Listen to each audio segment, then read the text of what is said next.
President Biden back at the White House after a weekend at Camp David. You see him just returning a short time ago. President does have a few Independence Day events on his schedule today, but the biggest headline out of the White House at this hour is that suspicious white powder substance. Early reports indicate it is cocaine, and it was found in the West Wing. Secret Service confirms to us it is investigating. Of course, this also comes at a low point for the U.S. on the world stage. There is a new Gallup poll here. Take a look. America earning the least confidence from their constituents of any G7 member country. This is our Treasury Secretary Janet Yellen will be in Beijing this week on Thursday. Chief White House correspondent James Rosen is covering the latest. He joins us live from the North Lawn of the White House. James, good afternoon.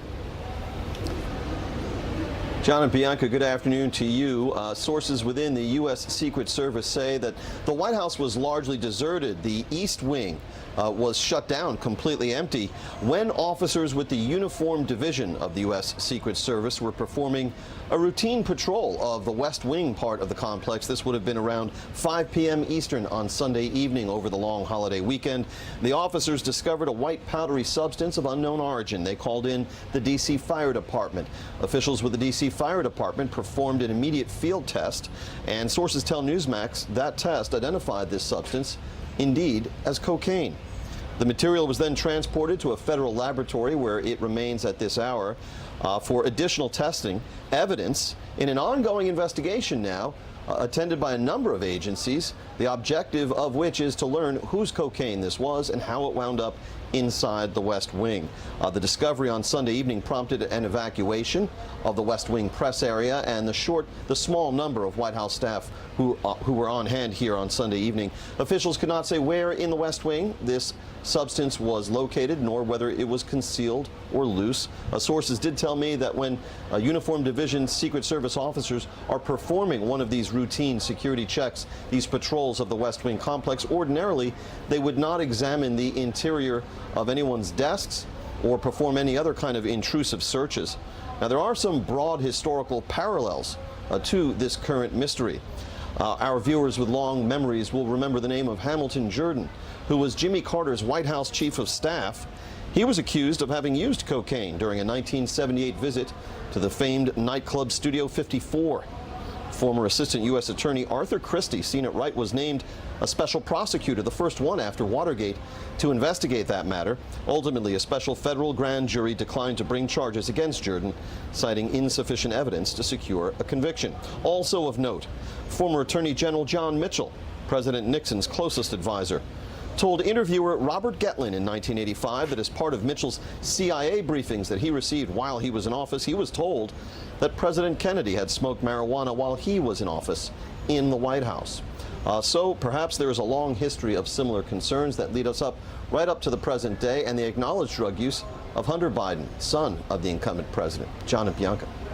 James Rosen live at the White House with that detailed and historic reporting there on this unusual substance story. Thanks, James. Good to see you as always, and happy 4th.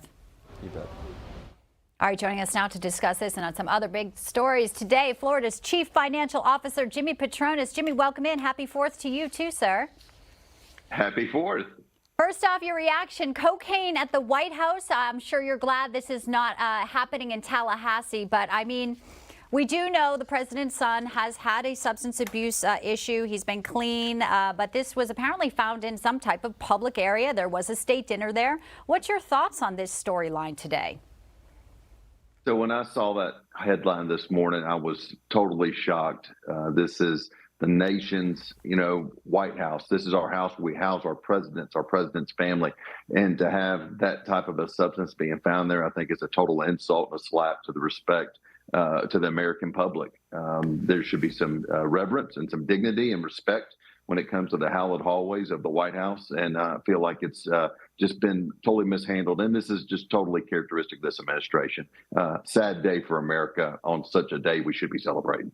Yes, and many people will be out celebrating for sure. A lot of folks may be newly moved to Florida, enjoying the beautiful beaches down here.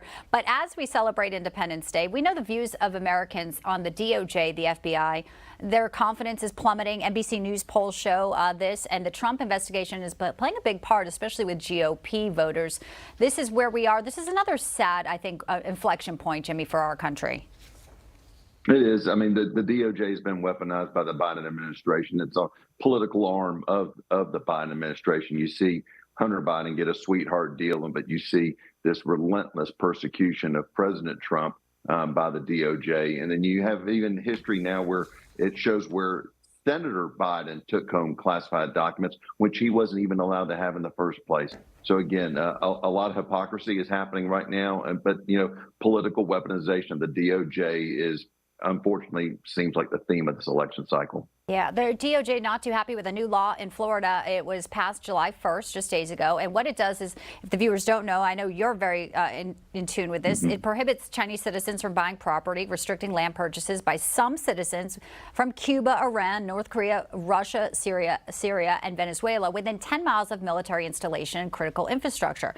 As you know, Jimmy, a group of Chinese citizens are suing, but the DOJ is now supporting them. They are calling this new Florida law unconstitutional.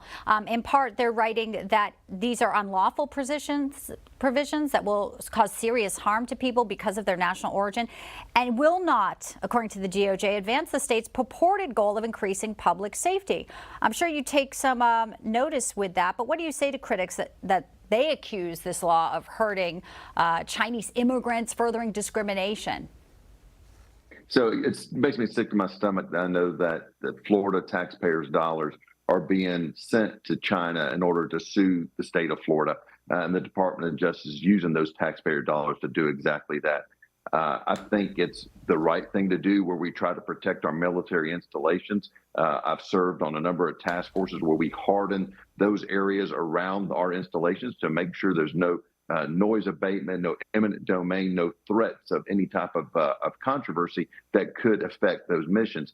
Allowing China to be next door neighbors to a United States Air Force base or Navy base, that is absolutely unacceptable in the eyes of the state of Florida. And we will continue to stand by that law in order to protect those base buffering initiatives. Well, let's talk a little bit about DeSantis and his campaign. We know he will be in New Hampshire today, a great day for retail politicking there. They love it, and the Grand State's an important one. But part of his campaign, he says he will eliminate education, commerce, energy, and the IRS departments. All right, Jimmy, you're a numbers guy, CFO of Florida, which has, by the way, no state income tax. We do want to always celebrate that. What do you think cutting these federal agencies means for the federal budget and DeSantis' proposal to do just that? Well, I'm still stunned that Washington had the votes to supersize the IRS. A massive expansion of the IRS, 80,000+ new agents, billions of dollars of new spending to go out and harvest middle class dollars. There's no way they can get the budget to pay for those new positions without targeting the middle class. Florida, to your point, has onboarded a lot of wealth here over the last couple of years with the best fiscal health. $39 billion in new recurrent money has moved in from other states. And you know what? I'm fearful the IRS is going to target the state of Florida simply because they need the money. They're going to go after where the fishing is good. And Florida right now has been the beneficiary of a lot of onboarded wealth because people are leaving those train wreck, upside down, financially strapped blue states. Yeah, the exodus from New York. You see all the plates down here. So, Jimmy, we got to ask you, there's talk that you will run for governor of Florida. You have said your wife and kids are encouraging it, so they're on board. How do you feel about this? So never in my 51 years have I ever thought that question would ever be posed to me. It's an exciting idea to consider, but I'm doing everything I can to be the best CFO in the history of the state of Florida. Our fiscal health is better now than it's ever been in any time in Florida's history, but a lot of this lies in Governor DeSantis' hands. He's doing an amazing job. He has put the state of Florida in the place it is today, and I'm just focused on making sure we keep Florida free. We have to continue, to keep Florida free, but also free of the crazies that come here and would want to ruin this amazing state that is the envy of the rest of the 49. So I'm glad to be right where I'm at, continuing to work hard for the citizens of the state. And you're doing a great job. Fair to say, though, you are still keeping your options open and strongly considering it? Oh, look, Bianca, I think it's just very flattering to even be considered. But I've got a lot of work to do. But, all this lies. I tell people all the time, all this lies in Governor DeSantis' hands.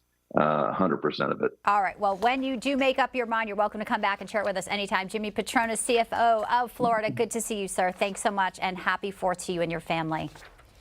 Happy 4th of July. Thank you.